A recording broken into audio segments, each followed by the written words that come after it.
Good day, this is Dimitri Lascaris coming to you for Reason to Resist on March 29, 2026 from Bandar Abbas in Iran. I'm currently standing outside the entrance to the passenger marine terminal. We are going to take a boat out into the strait to see what we can see.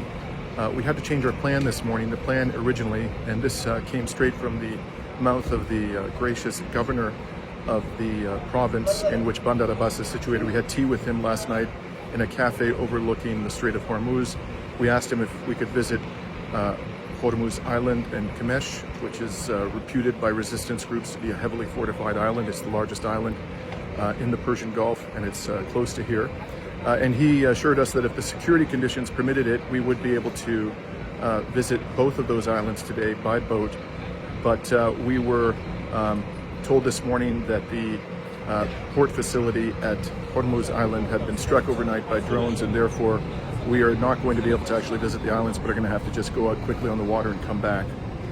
So why don't you tell us, what your feelings are about this voyage, other than if it happens, it happens. Well, I just want to clarify that this is not a suicide boat. All right, this is a civilian vessel going out into the Strait of Hormuz to document what could be history, right?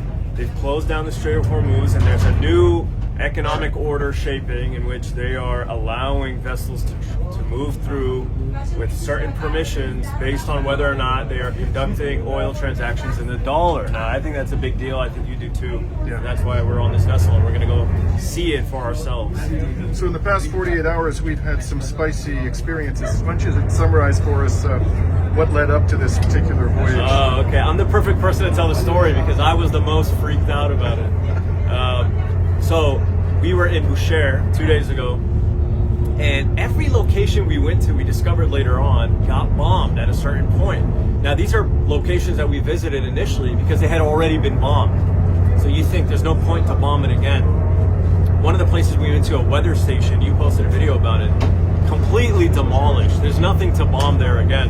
Well, when we leave, we find out it got bombed. And on top of that, the hotel we were in, right outside of it, maybe 100 feet outside of it, bombed.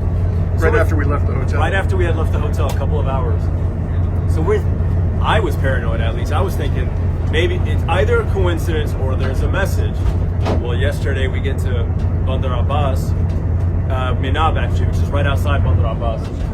And we visited the little girls' school. Actually, it's for boys and girls. The little school at Minab that was bombed by a Tomahawk missile. 168 people died. We filmed it. We documented it. It was very emotional and impactful. 5 or 10 minutes after we left, it got bombed. So now the team is like, okay, this is maybe too much of a coincidence. We're potentially being targeted. And this coincided with the news that 2 journalists in Lebanon were targeted and killed by the Israelis. You left out something that happened on the way to Minab from Bandar Abbas. Remember the antenna? When we were out there was right. Right. So we saw a civilian, or we saw what remained of some kind of antenna facility. It was completely demolished, and while we were out there, it sounded like a drone strike. It wasn't in our immediate vicinity, but it was close enough for us to hear it. Yeah, it was very loud, and I started running. You didn't. You're a little too calm. But yeah, it seems like everywhere we were going just kept getting hit, So we felt like we're being targeted, and so we had a crazy drive home. We had to abandon our phones. We got off the bus, grabbed random cars, and had a really long journey home. Precisely. Yeah. Well, the only way to protect free speech is to keep speaking. That's right. Our brother Ali is with us today. Yep. Ali, could you tell us what we're about to see? And we were supposed to go to a port, and from that port to the Kheshmo Island. But I think after this media tour, it is somehow, I can say, nearly for 10 days we are here. And this is the first time that Zionists are ahead of their schedule, because they used to bomb the place that we were there before, but now they targeted the location we are supposed to go there. So this is the first time they are ahead of their schedule. But fortunately, we found a way and a vessel that we are getting close to the oil tankers and some cargo vessels that you can see them. Right. We are getting close to them to see what is the current situation in this Strait of Hormuz and the fabricated narratives about it. Have you managed to figure out if these ones are transiting through the strait, or are they waiting for permission? I think so, and I got some information that the whole Strait of Hormuz is 33 kilometers wide, but the shipping lane is actually very narrow. Some only 3 kilometers you can use in the Strait of Hormuz for shipping lanes, and there are only 2 lanes, one close to the Persian Gulf, one close to the Strait of Hormuz, and the other one close to the Oman. And this Strait of Hormuz, it connects Iran from the north and Oman in the south. So it is a key waterway, and as I did some research, I can say that 20% of the world's oil consumption passes through this key waterway.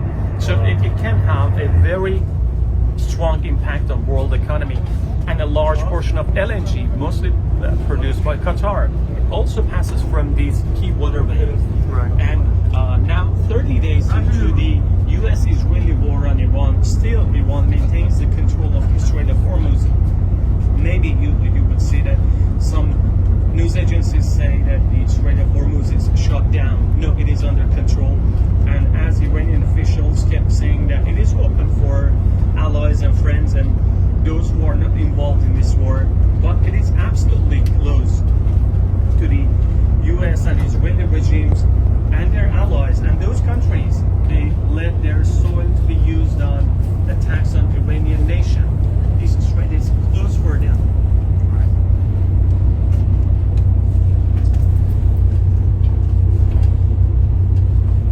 That's a lot of ships. It is indeed. Several dozen just in the immediate area. Just within, on this side of the vessel, there's several dozen. Yeah, there's what's on the other side. Over here.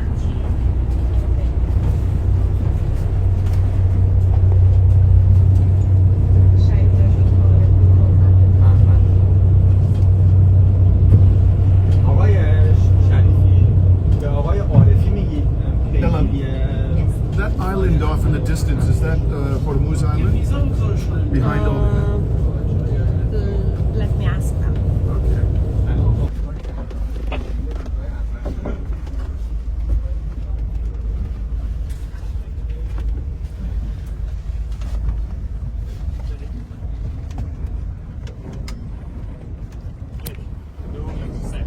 30 days into the U.S.-Israeli war in Iran, now we are in the Strait of Hormuz in southern Iran, and we are just, I can say, maybe 1 kilometer away from the port in southern Iran. And right behind me, you can see Iranian vessels. Most of them are here. There might be some vessels that they might not be Iranian, but they got some distance from Iranian port Hormuz, because there is a risk of these vessels getting targeted here, and because of that they got some distance from the port. And this key waterway, which has been one of the key points of discussion after US-Israeli war on Iran, we got some information that this Strait of Hormuz, it has some 30 kilometers wide, but the shipping lane is so narrow, so you can just only use 3 kilometers for shipping lanes, one closer to the Iranian border and the other one close to Oman in the south. And Strait of Hormuz connects in the north to Iran and in the south to Oman and UAE. And I got some information that 20% of the world's oil consumption is narrowly using this key waterway to pass, and the large portion of LNG, mostly produced by Qatar, also uses these key waterway to pass. So it affects a large amount the world economy, and it is very important.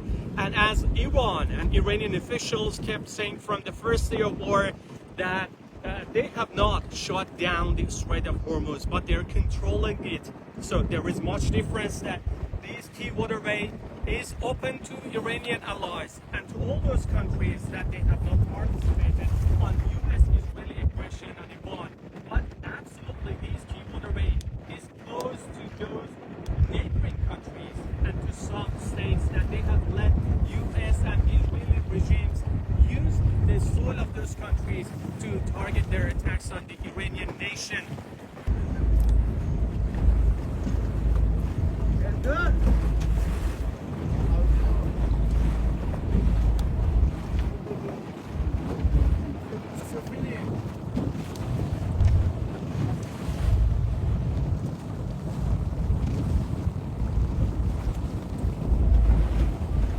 اکبری خیلی دورم.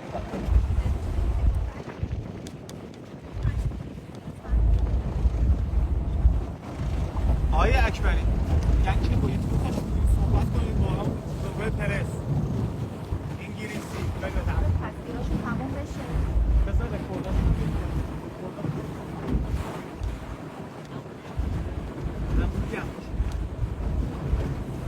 So off in the distance, you should be able to make out directly ahead a cliff that I'm pretty sure is Kamesh Island, the largest island in the Persian Gulf. You can see that it's quite rugged. There's high elevations on that island, and resistance channels report that it is heavily fortified and fully prepared for any attempted amphibious landing. I personally am skeptical that the United States military is going to attempt any kind of amphibious landing on that island. If it does attempt any amphibious landing, it's likely to be on a very small island that is further away from the Iranian coastline and that is of little to no strategic importance to the Islamic Republic.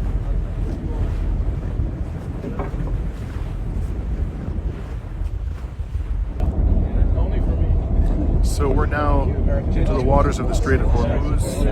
I would say we're about a couple of kilometers from the shore, and we were told we're only going to get 20 minutes out here because there are drones in the sky, and the genocidal Israeli entity has a long and sordid record of murdering journalists with gleeful impunity. So unfortunately we're not going to be able to spend too much time out here. But I'll give you a good panoramic view right now of what we can see.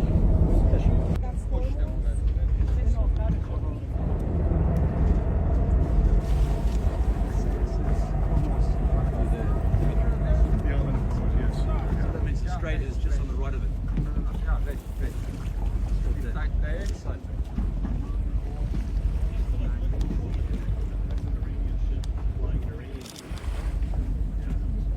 That is Hormuz Island, where we were hoping to go today, but they struck the port facility, so we have to remain on the water.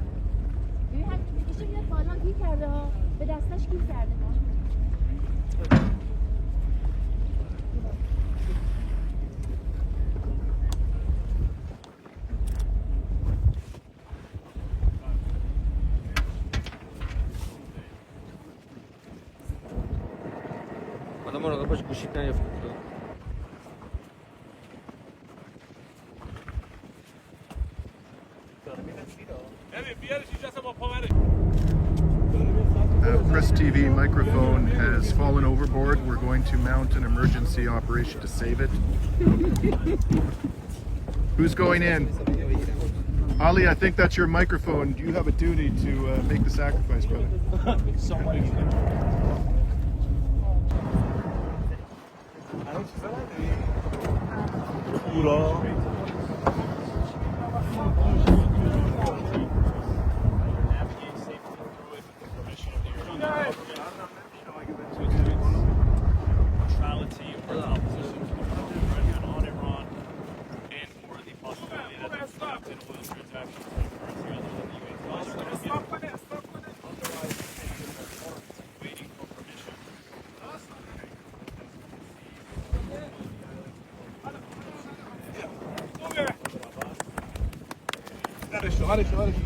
The emergency operation to save the Press TV microphone from certain death has been successful. Finally.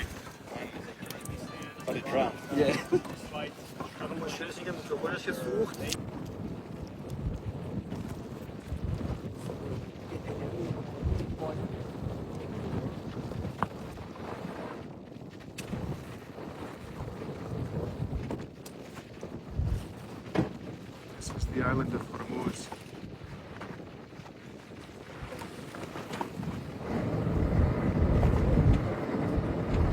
You can see it's quite rugged, mountainous.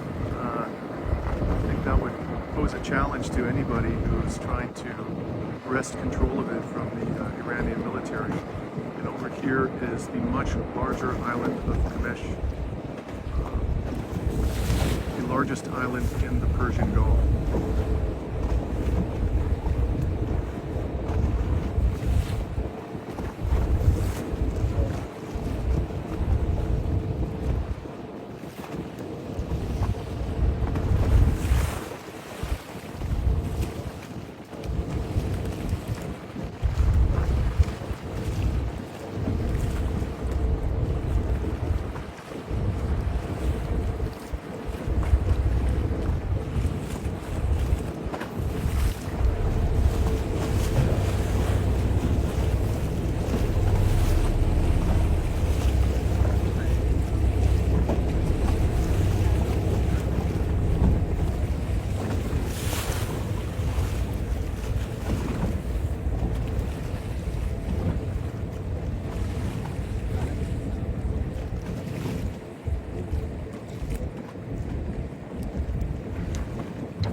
Now heading back to shore. We've actually been given more time out here than we had anticipated. We were told 20 minutes. We've been out here for about an hour.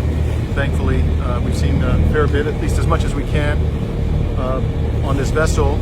I just did a quick and dirty count of the number of oil tankers and cargo ships out here.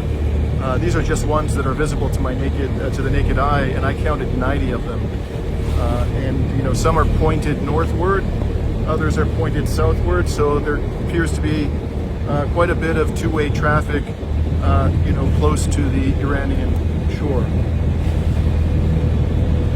In any case, assuming that we don't get blown out of the water between here and the port, this will be my report to you from the Estreito de Ormuz on March 29th, 2026.